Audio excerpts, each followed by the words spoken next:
안녕하세요. 책 읽어주는 남자입니다. 바로 시작할게요. 잠깐 생각해 보세요. 당신이 가장 원했던 것, 오래 기다렸던 것, 드디어 손에 넣었을 때 그 다음에 무슨 일이 일어났나요? 기쁨은 길어야 며칠이었을 겁니다. 그리고 곧 다른 무언가를 원하게 됐겠죠. 이걸 170년 전에 예언한 사람이 있습니다. 그 이름은 아르투어 쇼펜하우어. 그는 말했습니다. 인간의 삶은 고통과 권태 사이를 시계추처럼 영원히 오간다.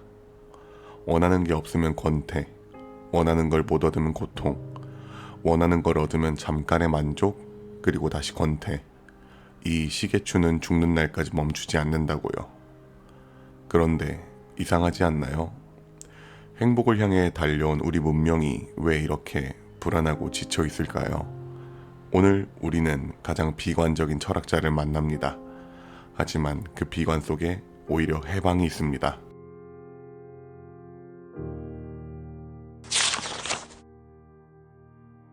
지난 영상에서 우리는 아리스토텔레스를 만났습니다. 그는 말했죠. 인간은 본성적으로 행복을 추구한다. 덕을 쌓고 이성을 발휘하면 에우다이모니아, 번영하는 삶에 도달한다. 긍정적이죠? 노력하면 된다. 삶은 의미가 있다. 인간은 선하다. 쇼펜하우어는 이 모든 것에 반대합니다. 정면으로, 가차없이. 아리스토텔레스, 삶은 의미 있고 행복은 성취할 수 있다. 쇼펜하우어, 삶은 근본적으로 고통이다. 의미는 환상이다. 두 사람이 같은 질문을 가지고 출발합니다. 인간은 왜 사는가? 아리스토텔레스의 답, 잘 살기 위해. 쇼펜하우어의 답, 살기 위해. 그냥 목적 없이. 이 차이가 전혀 다른 두 개의 우주를 만들어냅니다. 왜 쇼펜하우어는 이렇게 어두웠을까요? 그의 삶을 들여다보면 이해가 됩니다.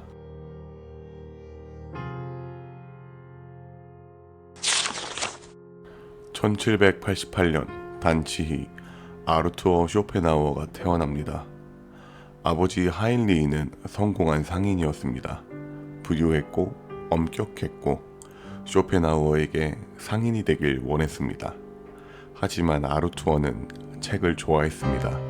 철학을 좋아했죠. 1805년 아버지가 갑자기 세상을 떠납니다.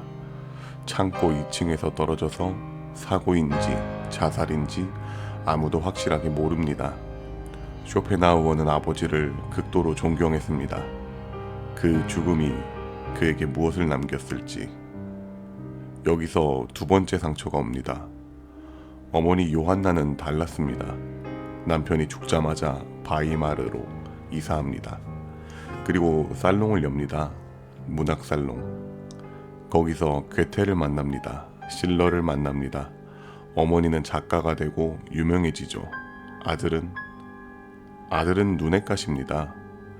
요한나는 아들에게 직접 말을 하죠.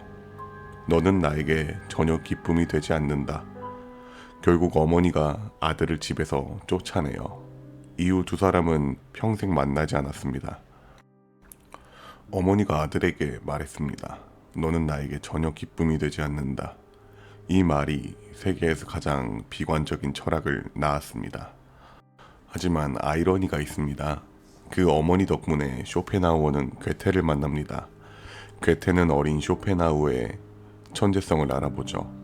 광학 이론을 함께 연구할 정도로 버려진 아들, 그러나 천재로 인정받은 남자, 그 모순 속에서 그의 철학이 자랍니다.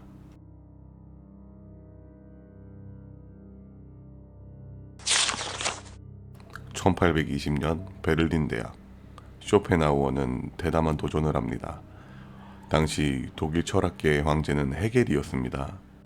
강의실은 항상 꽉 차 있고 학생들이 몰려들어왔죠. 쇼펜하우어가 무엇을 했냐고요? 일부러 헤겔과 같은 시간에 강의를 잡습니다. 내 강의가 더 훌륭할 것이다. 학생들은 나를 선택할 것이다. 결과는 수강생 제로. 한 명도 오지 않았습니다. 헤겔의 강의실은 터질 듯했고 쇼펜하우어의 강의실은 텅 비었습니다. 그는 몇 학기 후 강의를 포기하죠. 다시는 대학 강의를 하지 않습니다. 세상이 자기를 알아보지 못한다고 확신한 남자. 그 분노와 자존심이 그를 더 날카롭게 만들었습니다. 수강생 0명. 훗날 철학사에 영원히 남을 사람의 성적표가 그것이었습니다.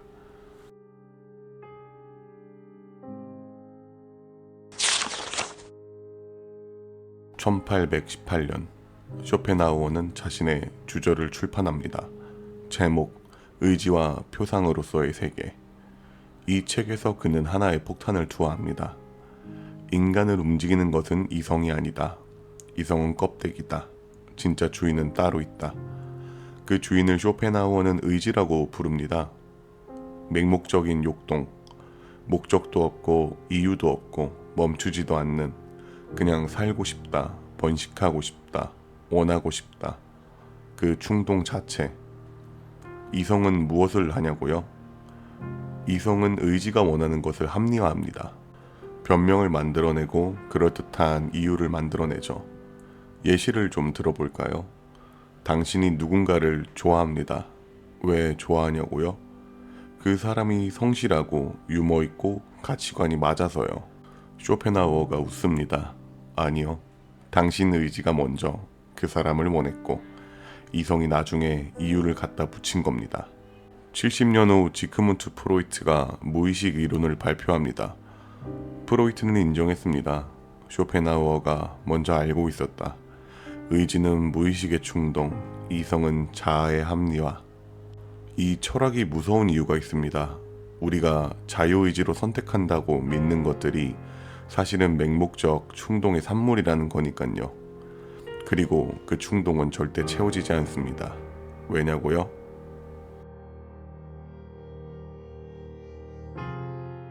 지금까지 나온 이야기를 한번 정리할게요. 욕망이 이루어지면 권태가 온다. 이성은 의지의 하인이다. 그리고 그 의지는 절대 멈추지 않는다. 그렇다면 우리는 어떻게 해야 할까요? 지금부터가 핵심입니다. 이제 가장 유명한 비유가 나옵니다. 쇼펜하우어에 따르면 인간의 삶은 시계추입니다.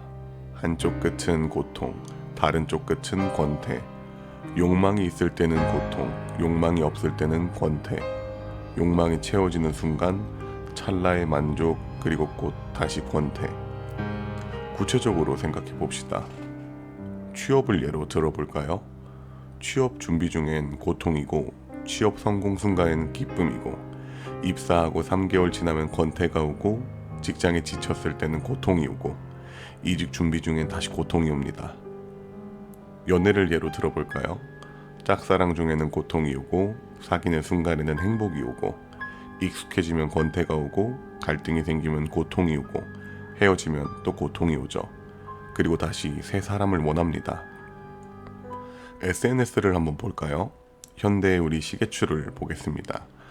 스마트폰을 내려놓으면 권태가 시작되고 피드를 열면 잠깐의 자극, 좋아요가 많으면 잠깐의 만족, 그리고 5분 뒤 다시 열어보게 되죠. 이 도파민 루프는 쇼펜하우어의 시계추 그 자체입니다. 170년 전 그가 예언한 것을 우리는 4인치 화면 안에서 정확히 살고 있습니다. 도파민 루프는 쇼펜하우어의 시계추고 170년 전 철학자가 스마트폰을 예언했습니다.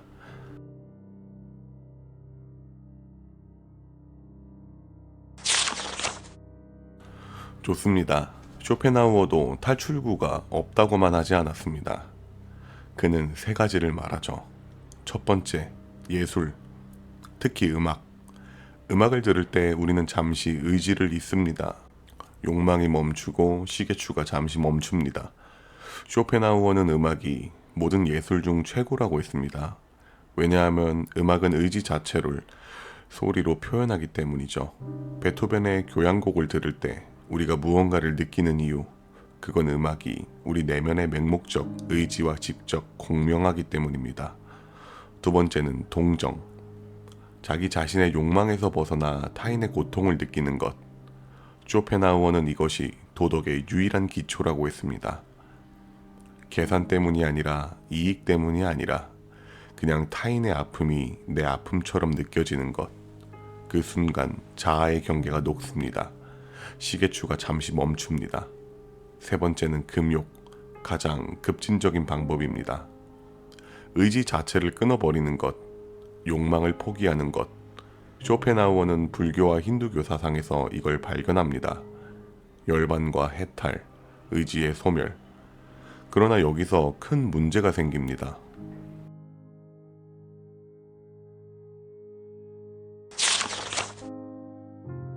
금욕을 가르친 남자가 평생 맛있는 음식과 여자와 명성을 원했습니다. 진실을 말씀드리겠습니다.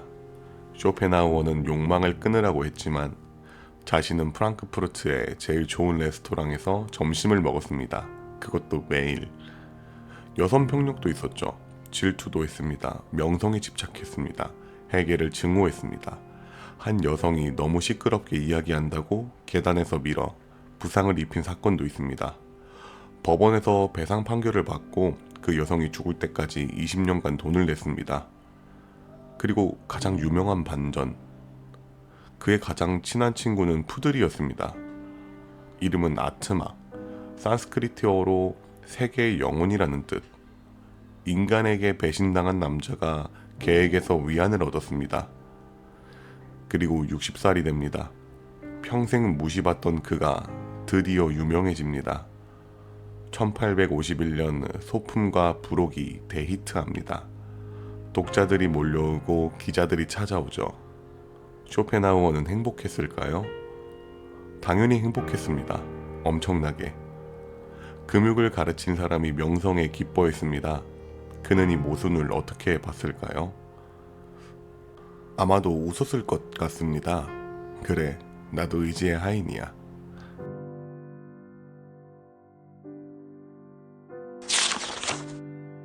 쇼펜하우어를 가장 열렬히 읽은 사람이 있습니다. 프리드리히 니체. 니체는 21살에 쇼펜하우어의 책을 처음 읽고 말합니다. 이 사람이 나의 아버지이자 스승이다. 그러나 니체는 거기서 멈추지 않습니다. 결국 스승을 넘어섭니다. 아니, 반박합니다. 쇼펜하우어는 의지는 고통의 원천이다. 의지를 꺼라. 니체는 아니다. 의지를 더 크게 불태워라. 니체의 개념, 힘의 의지. 의지를 포기하는 것이 아니라 그것을 창조적 에너지로 승화시키는 것. 그리고 아모르 파티, 운명을 사랑하라. 고통도 실패도 죽음도 그것이 나이기 때문에 사랑하라. 쇼펜하우어가 말했습니다. 고통에서 도망쳐라. 니체가 말했습니다. 고통을 끌어안아라. 두 철학자 모두 옳습니다. 그리고 둘 다 틀렸을 수도 있습니다. 당신이 어느 쪽인지가 당신의 철학입니다. 쇼펜하우어, 의지를 꺼라. 그래야 고통에서 벗어난다. 니체, 아니다. 의지를 최대한 불태워라. 이 두 사람의 대화가 서양 철학의 방향을 바꿨습니다. 여기까지 조금 정리해 볼게요. 이 남자의 철학은 단순한 비관론이 아니었습니다. 프로이트, 니체, 톨스토이, 현대 뇌과학까지 쇼펜하우어 없이는 20세기 사상의 절반이 존재하지 않았습니다. 지금부터 그 연결고리를 보여드릴게요. 쇼펜하우어는 1860년 세상을 떠납니다. 72살. 마지막까지 혼자였습니다. 푸들 아트마도 먼저 죽었습니다. 그런데 그가 죽은 후 그의 생각은 세상을 바꿉니다. 프로이트, 지크문트 프로이트는 무의식 이론을 완성하면서 말했습니다. 나는 쇼펜하우어가 이미 직관적으로 알고 있던 것을 과학으로 증명했을 뿐이다. 이드는 맹목적 의지, 에고는 이성적 하인, 정확히 쇼펜하우어의 도식입니다.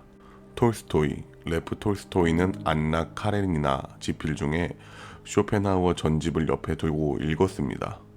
이 사람이 내 생각을 나보다 먼저, 나보다 더 잘 표현했다. 삶의 무의미함, 도덕의 기초, 동정의 철학. 안나 카레니나의 고통은 쇼펜하우어의 시계추 그 자체입니다. 비트겐슈타인, 루트비 비트겐슈타인은 말했습니다. 쇼펜하우어는 내 가장 중요한 영향이었다. 언어의 한계, 말할 수 없는 것에 대한 침묵, 이것은 쇼펜하우어의 의지, 언어를 초월한 그것에서 나왔습니다. 현대의 뇌과학, 2000년대 이후 신경과학이 밝혀낸 것, 우리의 의사결정은 의식보다 0.5초 먼저 뇌에서 일어납니다. 벤저민 리벳의 실험, 우리가 선택했다고 느끼는 순간 사실 뇌는 이미 결정을 내린 뒤입니다. 이성은 의지의 하인, 170년 전 쇼펜하우어의 말이 fMRI로 증명됩니다. fMRI가 밝혀낸 것, 우리가 선택했다고 느끼는 순간 뇌는 이미 0.5초 전에 결정을 내렸다. 쇼펜하우어가 옳았다.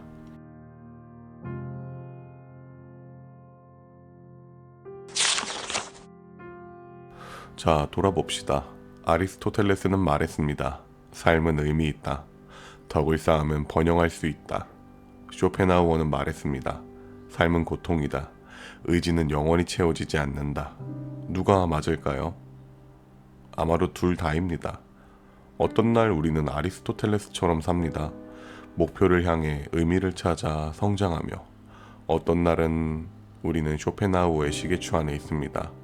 이걸 원했는데 저걸 원하고, 얻었는데 또 원하고, 권태롭고 지치고. 철학의 역할은 한 가지 답을 강요하는 게 아닙니다. 오늘 내가 어디 있는지를 보게 해주는 것. 지금 당신은 어느 쪽에 있나요? 시계추 아닌가요? 아니면 그것을 바라보는 자리에 있나요? 쇼펜하우어는 마지막으로 이렇게 말했습니다. 고통은 피할 수 없다. 그러나 괴로움은 선택이다. 우리 다음 영상에서는 더 급진적인 질문을 가진 철학자를 만납니다. 장 폴 사르트르. 인간은 자유롭도록 저주받았다. 자유가 저주라고요? 그 이유 다음 시간에 들어봅시다. 구독과 좋아요는 이 채널에 계속되는 힘입니다. 댓글로 당신이 아리스토텔레스 파인지 쇼펜하우어 파인지 알려주세요. 저는 책 읽어주는 남자였습니다.